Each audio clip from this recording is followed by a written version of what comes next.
Hey, what is going on, everybody? Happy New Testament Tuesday. I am so excited you decided to tune in, check out, and see what we've got going on today. Man, I'm so glad you're here. I hope you're having a fantastic week and ready to hit the ground running.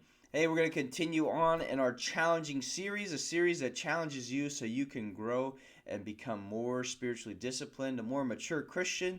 Man, who doesn't want to be that? I'm so excited again that you are here. Let's dive into it. We'll be in First Peter chapter 1. But whoa, before we get there, I have a question for you. Have you ever done something that you didn't know was wrong or bad until afterwards? And then you go, well, I didn't know it was going to be bad or not. You didn't know. That's fine. You didn't know that it was going to be bad. So we let it slide. You were a little ignorant in what was going on. And so, hey, check out again First Peter chapter 1, verse 13. Starting there, I'm going to challenge you guys that ignorance is not an excuse. It says this in chapter 1, verse 13. Therefore, with minds that are alert and fully sober, set your hope on the grace to be brought to you when Jesus Christ is revealed at his coming. As obedient children, do not conform to the evil desires you had when you lived in ignorance. But just as he who called you is holy, so be holy in all you do. For it is written, be holy because I am holy. Man, that's a challenge right there. Be holy as he is holy. Man, that's tough because God is really holy. And so it's some tough shoes to fill, but yet we've got to try.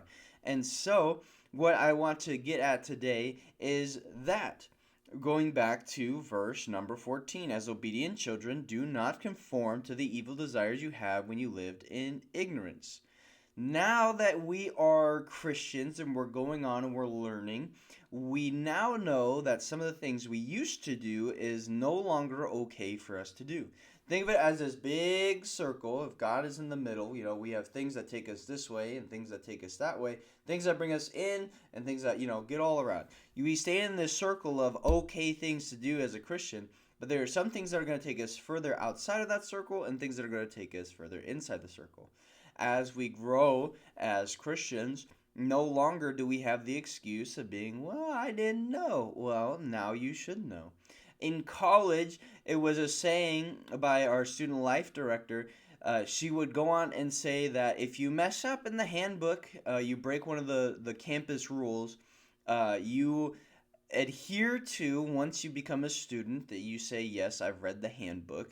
You can no longer go, oh, I didn't know that was in the handbook, because you said, I've read the handbook. Even if you forgot, ignorance is not an excuse. You're still going to get reprimanded for what you had done wrong by breaking the rules of the campus. And so it's the same way with the Bible. Yes, the Bible is big. Yes, it is huge, but going, well, I didn't know isn't really an excuse anymore. Once we want to become mature Christians, we can't keep going back to, well, I didn't know it was wrong.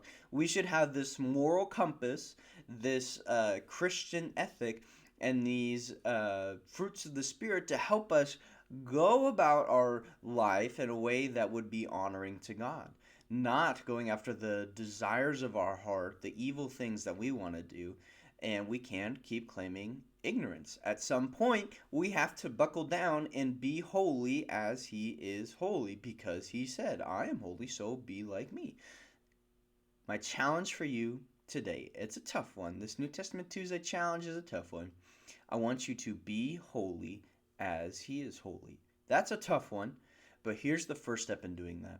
It's admitting that I need to know the Bible. I need to know the structure and the guidelines of what is okay, what is not okay, and I need to know, or I need to give up the excuse of, well, I didn't know that was wrong. If we want to be mature Christians and be holy as he is holy, we have to take away all excuses. Ignorance is no longer an excuse for us. I'm Pastor Adam. This has been New Testament Tuesday. I'll see you again next time.